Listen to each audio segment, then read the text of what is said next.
Magandang araw po sa atin pong lahat ng mga solid ka-farm. Mula po dito sa lalawigan ng Oriental Mindoro, ang inyo pong nag-iisang manggerong mangyan, Ka-Farm TV po at your service. Nandito po ako sa isang area kung saan ay ito po yung area na nagbigay tayo ng second opinion sa isa pong inulan mula pabaon process ng 22 days hanggang 28 days na tayo po ay nag-recommend ng emergency shot. So dahil po doon sa ginawa natin na recommendation na sinunod po tayo ni Sir, ay nagkaroon po ito ng magandang resulta. So sa ngayon, kailangan po nating ingatan yung atin pong mga nabuong butil, kung kaya po tayo ay nagdala ng mga insecticide at fungicide na hindi po available dito sa Mindoro, at yung iba naman po na available dito, ang active ingredients ay dito na lang po niya binili. So una, yung pong atin pong escudo. So si escudo po ay isang uri ng Deficonazole. Sa ganitong panahon po na lagi pong umuulan, si escudo po ay nire-recommend ko po sa panahon po ng partial hugas. Pwede po siya ng 80 to 100 ml sa sitwasyon po na ganito na lagi pong umuulan ng panahon. So kami po kasi dito sa Oriental Mindoro, kung saan dito po ako nagsimula, ang panahon po dito sa amin ay 4 na klase. Meron pong mainit at merong sobrang init. Merong ulan at meron pong sobrang ulan na may kasama pong baha. So kaya lagi ko pong hindi naalis sa protocol ko si Deficonazole. Isa pong malamig po na fungicide na meron po siyang mataas na greening effect dahil nga po siya ay made from pure na urea. Ayan. So maglalagay po ako nito ng 100 ml mga kaparm. Ang Deficonazole po, ito po ay malamig po ito sa mga batang butil. At ito rin po ang secret weapon ng Ka-Farm TV para po mas maging matibay ang mga tangkay. At ito rin po ang nagpapanatili po na sariwa yung atin pong mga bulaklak para hindi po kaagad siya mabulok o yung naglalapnos. Sunod po ay tayo po ay gagamit ng atin pong anti-stress na Double Eagle Foliar. First time po na gagamitin ito dito sa Oriental Mindoro kasi nga po ito po yung ipinangako ko na ipapalit ko po doon sa mamahaling foliar fertilizer na nagiging dahilan kung bakit natatalo po sa costing yung atin pong mga ka-farm.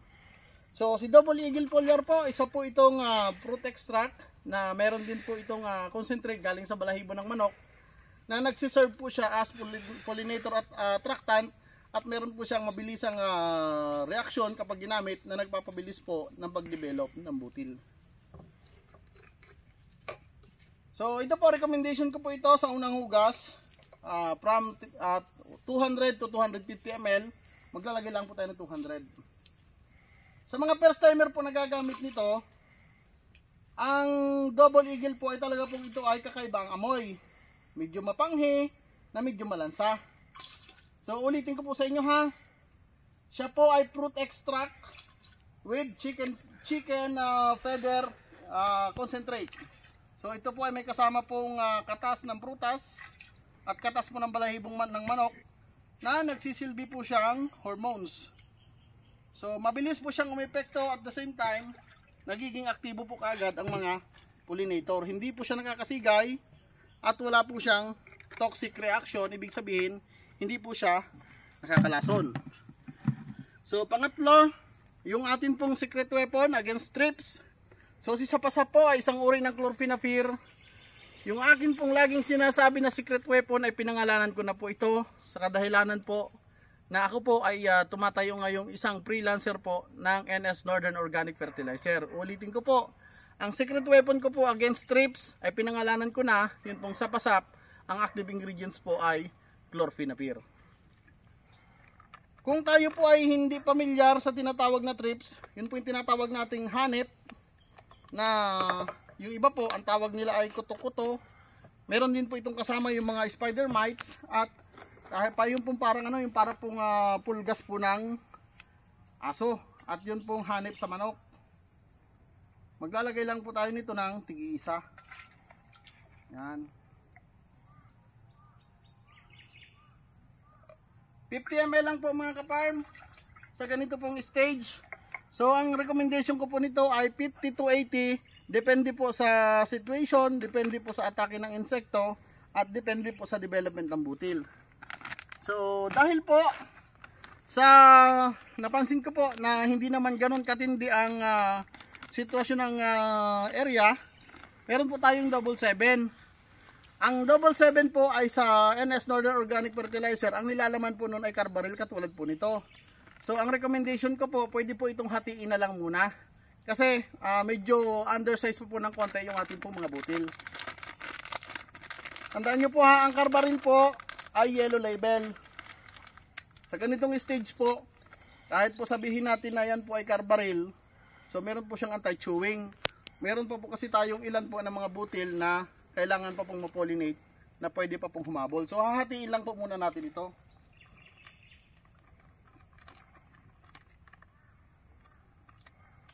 Kami po dito ay tansyahan na lang at sanay naman po kaming tumansya. Minsan po tumatama din mga kaparm. Yan, at syempre dahil nandyan po yung panganib ng mga bata po na hoppers, gumagamit po tayo ng Bupropicin. Yun pong upload. So ito po, hindi na po bago sa inyo na ako po ay gumagamit ng Bupropicin. At disclaimer po sa may-ari ng iba't ibang mango protocol, matagal ko na pong protocol sa paghuhugas. Kung mayroon pong atake ng hoppers at mayroon pong atake ng thrips, pinagsasama ko po yung panlaban sa thrips at yun pong panlaban sa hoppers. Maliban po dito, hindi po muna ako nagre-recommend ng any synthetic pyrethroid na maaaring maging dahilan po ng pagsisigay. So tig isang sachet lang po ito.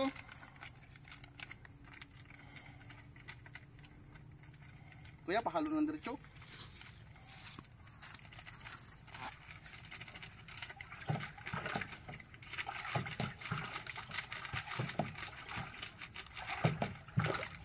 Ang upload po ay isa lang sa ginagamit natin. Pero marami pong brand ng Bupropicin na nasa market. Meron pong Lauda, meron din pong Bupro. So si upload po kasi madali siyang gamitin kasi yung isang sachet, yung minimum, yung low dose po niya ay good for 1 gram po yung isang sachet. Yan. Yan. So yun po. So recap po tayo sa mga ginamit natin. Una po, si Sapasap, si Escudo, at syempre si Double Eagle Pulyar, si Upload, at si 7. So after po natin na mailagay po yung atin pong mga insecticide, naglalagay po tayo ng sticker dahil po maulan po ang panahon. Ang sticker po ay hindi po siya insecticide, siya po ay pampakapit lamang po natin ng atin pong mga lason. So maglalagay po tayo ng 100 ml.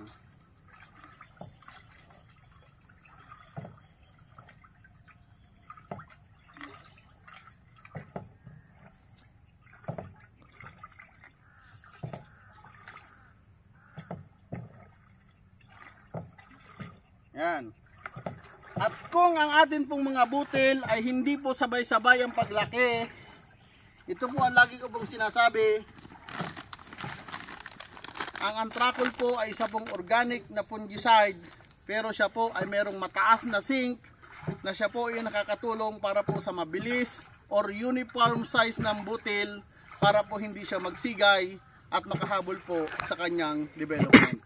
Per drum po, pwede po tayo maglagay nito ng 1/2 kilo to 1/4 kilo, depende po sa sitwasyon at depende po sa combination. Dahil tayo po ay meron na pong Escudo, maglalagay lamang po tayo ng 1/4 kilo per drum.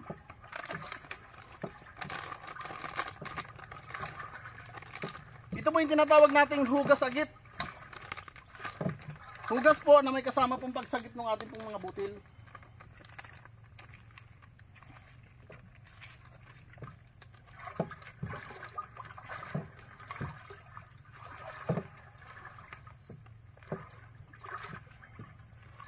Yan, okay na po. So yung natitira po nito, good for 2 drums. Ayan po, nakalagay po dyan with zinc. Tandaan nyo po, para po matulungan natin yung mga butil natin, napakahalaga po na ang ating fungicide o di kaya po ang ating pong mga pulyar ay meron pong mataas na zinc. Ako po hindi po ako tumitingin sa brand ng lason kung ano po, kundi kung ano po yung hinihingi po ng pagkakataon. So muli, God bless, happy farming mula po sa inyong nag-iisang ka-farm. Another combination of emergency hugas and partial hugas using NS product and other chemical company. Ka-Farm TV po at your service mula po dito sa Bungabong, Oriental, Mindoro. God bless po. I love you all.